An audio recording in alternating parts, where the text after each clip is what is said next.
Um dos grandes animes com uma história que eu achei muito boa foi Attack on Titan. Na pandemia a gente acabou assistindo ele e nos surpreendeu. Attack on Titan acabou nos aproximando dos animes devido à seriedade da história, como é que ela foi bem construída, né? E uma coisa que Attack on Titan tem é uma coisa que eu acho fundamental num texto, né? É você não saber direito o que vai acontecer. Então ele criou toda uma forma de como escrever uma boa saga, sabe? Tudo aquilo que quem escreveu Lost não fez. Lost, aquela série que eu assisti toda para depois, na última temporada, ser aquela decepção. E Game of Thrones, que a gente chega nos últimos episódios e o cara toma atitudes totalmente... Até os atores na época ficaram surpresos, porque tudo bem que uma série tem que acabar, né? Mas você tem que saber emendar o início, o meio e o fim, né? E mesmo que você queira fazer uma virada de mesa na construção dos personagens, transformar o herói em vilão, ou fazer emergir um herói que finalize o final se dando bem, você tem que fazer isso aos poucos. Não dá para você fazer isso nos 3 últimos capítulos, os 3, 4 últimos episódios de uma série que durou, sei lá, 8 anos, 9 anos. Já Attack on Titan não. Até porque a história já estava publicada em mangá, ela é toda redondinha. Ela é uma história adulta, apesar de ser desenho, anime, né? As pessoas logo pensam, anime, aquela coisa... ela não tem nada a ver com Naruto, não é uma coisa infantil. É uma história das melhores histórias que eu tenho visto em termos de série. E por que eu tô falando de Attack on Titan? Porque nela tem um detalhe que eu gostaria de salientar, que é o ódio gerando ódio. Você tem uma nação que vive isolada, em que eles têm uma característica genética espiritual, e que por isso eles são meio que colocados num grande gueto, sem saberem que estão isolados. E a partir do momento em que eles descobrem a situação deles, eles buscam simplesmente viver em paz com o resto da humanidade. Mas o preconceito, o ódio, o ataque a eles é muito mais forte. E acontece que há um personagem, que é o personagem principal, que a partir do momento em que ele percebe que as pessoas não vão deixar o povo dele em paz, em que o ódio das pessoas é muito maior do que a vontade da paz, ele simplesmente tem os mecanismos de acabar com a humanidade, aquela humanidade vivente naquele momento.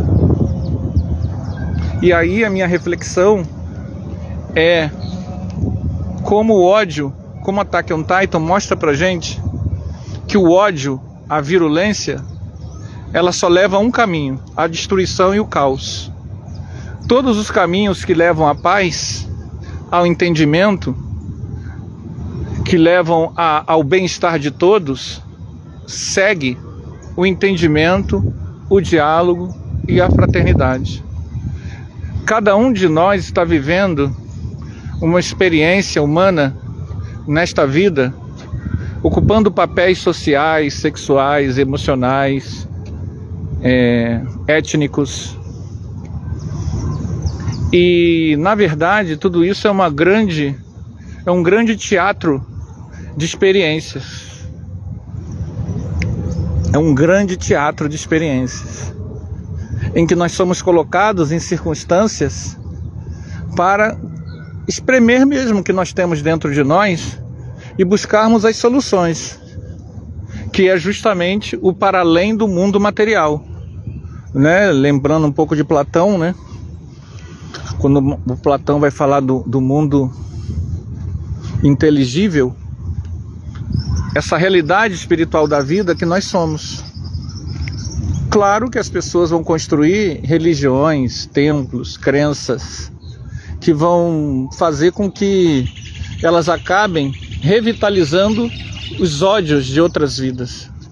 Ao longo de muitas vidas, quem lembra de suas vidas, né? Quem sabe de alguma de suas vidas, quem tem esse acesso a essas informações, sabe como a gente erra repetidamente. Como os erros que a gente comete hoje, a gente já cometeu outrora.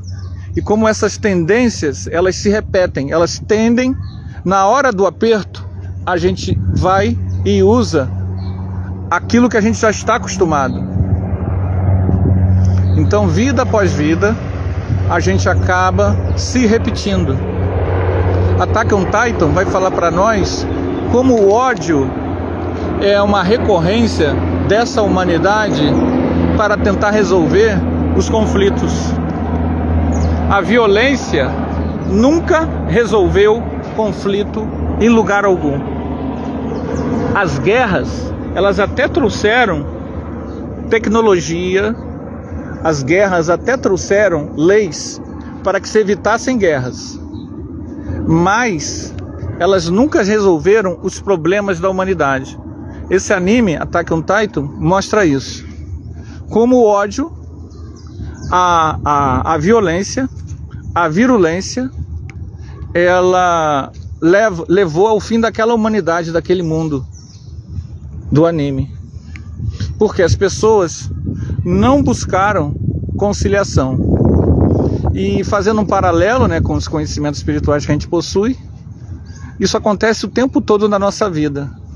Quando a gente usa do preconceito, da raiva, da violência, da guerra, da luta, do assédio, da agressividade para lidar com o mundo e com as pessoas, como isso se volta contra nós, nosso estado íntimo, nossos sentimentos, nossos pensamentos, como a bolha da violência, ela acaba construindo um mundo insuportável de se viver. E mesmo assim, como se estivéssemos hipnotizados, a gente só acha a solução escolhendo líderes que pregam mais violência, que pregam mais violência, que pregam mais violência. São Paulo sempre teve problemas policiais, mas a partir do momento em que ficou colocada uma pessoa que estimulou essa violência, o que aconteceu? Ela explodiu. Quando você semeia argumentos de que tem que matar, não quero saber, não sei o quê, isso vai meio que vibrando dentro das almas, aquelas sombras que elas estão ali, elas não foram trabalhadas. Elas não foram trabalhadas, elas estão ali, esperando. É como uma brasa. Eu tive um primo que lá em Auma, na casa da minha avó, há 200 anos atrás, né? Tinha os locais assim, tinha um rio, faziam muitas fogueiras, pequenas fogueiras assim no meio do mato. E tinha lá um monte de cinza. E ele resolveu pular em cima da cinza. Quando ele fez isso, quando esse primo fez isso, o que aconteceu? As cinzas meio que queimaram as pernas dele, porque aquela monte de cinza era, na verdade, uma fogueira escondida. E as sombras que a gente traz de muitas vidas é a mesma coisa. Elas estão só precisando que alguém sopre. Se alguém sopra nas redes sociais, se alguém sopra em todos os meios, no nosso meio, a gente acaba fazendo gesto de arminha, a gente acaba cancelando pessoas. Lembro da menina, a moça jovem, e a gente que dá aula para jovens, a gente sente, né, essa dor, que falaram que ela era amante do Whindersson Nunes, comediante, e ela nunca conheceu o Whindersson Nunes, e ela acabou no Instagram, nas redes sociais dela, todo mundo dizendo que ela saía com o Whindersson Nunes, e ela começou a ficar assustada, com medo, entrou em depressão e se matou. Todas as pessoas, pelo conhecimento espiritual que a gente possui e acredita, todas as pessoas que compartilharam coisas, todas as pessoas, claro que o principal foi a primeira pessoa que inventou isso. O Whindersson Nunes até saiu, pediu, na época, né, falou contra isso, pediu os pêsames aos pais, tudo mais, eles não se conheciam mesmo, tudo. Mas vejam bem, todas as pessoas que alimentaram essa bolha são corresponsáveis pela morte dessa menina. E muitas vezes alimentaram sem saber que estavam fazendo isso. No caso do Attack on Titan, a bolha do ódio contra o povo do Eren acabou alimentando a fúria do Eren. Desculpa, já estou dando aí spoiler, mas vocês verem a série, vai ser muito boa. E aí me lembrei disso para falar com vocês, ok? Valeu, gente, vamos ficar por aqui, até a próxima oportunidade. Tchau, tchau.